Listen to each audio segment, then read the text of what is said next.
안녕하세요. 명리가 정혜입니다. 지금까지 득령, 득지, 득세를 바탕으로 최강격, 중강격, 신약격, 최약격을 공부를 해왔습니다. 그러면서 어느 정도 신강신약이란 이런 것이다 라는 느낌을 가지게 되셨을 겁니다. 하지만 우리가 신강신약의 이론을 공부를 하면서 도달해야 할, 배양해야 할 어떤 능력의 목표치에 따르면은 아직은 이 학문을 시작도 안 한 것이나 마찬가지다라고 생각을 하셔야 합니다. 그냥 이런 느낌이구나, 이런 맛이구나 정도를 배우셨을 따름인 것입니다. 우리가 도달해야 할 최종적인 능력의 목표치는 첫째는 신강신약의 관점에서 용신을 한번 찾아보자 라는 것이 있습니다. 용신이란 사주의 균형을 잡을 수 있는 아주 중요한 명리학의 하나의 핵심 화두다라고 할 수 있겠는데요. 신강신약의 관점에서 용신이란 일간이 매우 일간을 중심으로 어떤 에너지가 강하게 모여졌다라고 하면 신강해져서 식재관 가운데 하나를 용신으로 잡게 되고, 일간이 신약해지면서 식재간의 에너지가 몰리게 된다라고 하면 인성이나 비겁으로서 일간을 도와줄 수 있는 에너지가 용신이 되고, 그냥 사주의 어떤 에너지 자체가 너무 왕성하고 강해서 종격이 된다라고 하면 종하는 쪽의 에너지가 용신이 된다라는 것입니다. 예를 들어 이 사주는 사주의 전반적인 에너지가 목으로 쏠려 있어서 목으로 종하게 되니까 목이 용신이 된다라는 것입니다. 또 우리가 배양해야 할 또 다른 능력으로는 오행의 강약을 잴 수 있는 어떤 계산기적인 능력입니다. 예를 들어 어떤 사주를 보면 이 오행이 강하다, 어떤 오행이 약하다, 어떤 오행은 적당하다라는 에너지의 양을 잴 수 있는 감각이라는 것이 명리의 실전에서 매우 중요하다는 것입니다. 예를 들어 이 사주는 목이나 에너지를 중심으로 사주가 에너지가 모여 있으니까 가장 강한 에너지는 목이 되는 것이고, 그 다음으로는 비록 목에게 에너지를 빼앗기고 있긴 하겠지만, 그리고 천간에만 모여 있긴 하겠지만, 그래도 네 개나 사주에 나와 있어서 사수로서 힘을 모으려고 애쓰고 있는 수가 이 사주에서는 목 다음으로 강한 것이고, 지장간으로 숨어 있는 화라든지 토라든지, 그리고 아예 팔자에 지장간조차 없는 금이라는 에너지는 이 사주에서는 매우 약하다라고 봐야 한다는 것입니다.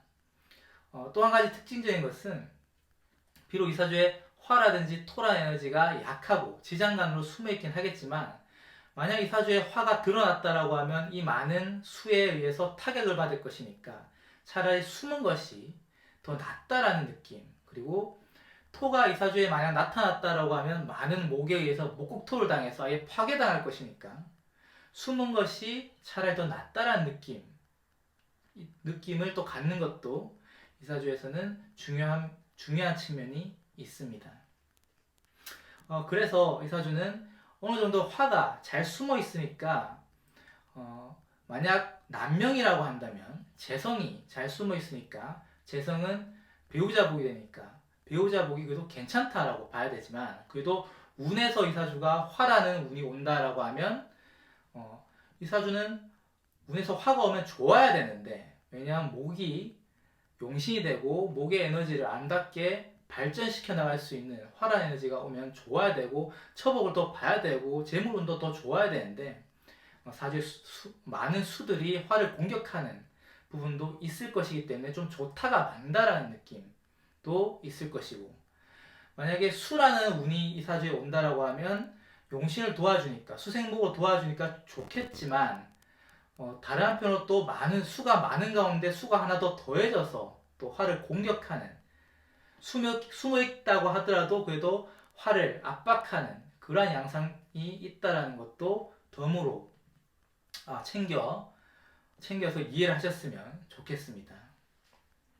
마지막으로 정말 좀 시간이 지나야지만이 제가 말씀드릴 수 있는 신강신약을 공부해야지만이 알 수 있는 부분이 있는데, 이 부분을 제가 알려드리기 위해서 지금 마라톤 행군을 하고 있는 것이나 마찬가지인데요. 언젠가는 이 세 번째 부분을 알려드릴 수 있는 날이 하루속히 좀 왔으면 좋겠습니다. 사주에는 이 사주를 한번 봅시다. 이 사주는 무토일간이 묘월 정관월에 태어나 신령하였고, 깔고 앉은 자리는 식신이라 실지하였고, 연지와 시지에 술토를 두 개 깔고 있기 때문에 득세는 강하게 어느 정도 한 사주다라고 할 수 있겠습니다. 비록 득세만 하였다고 하더라도 3대 5 정도로 중간격의 사주의 면모를 보여주고 있고, 조금 약하긴 하지만 그래도 이 사주는 해볼 만한 어떤 신약해져서 문제가 되는 사주는 아닙니다. 하지만 이 사주에서 가장 약한 오행을 일단 찾아봅시다. 목이란 오행은 월지에 있고, 화라는 에너지가 지장간으로 숨어 있고, 토라는 에너지는 3개가 있고, 금이라는 에너지는 하나가 있고, 수라는 에너지는 3개가 있고, 이 사주에서 가장 약한 에너지는 지장간으로 숨어 있는 화인데요.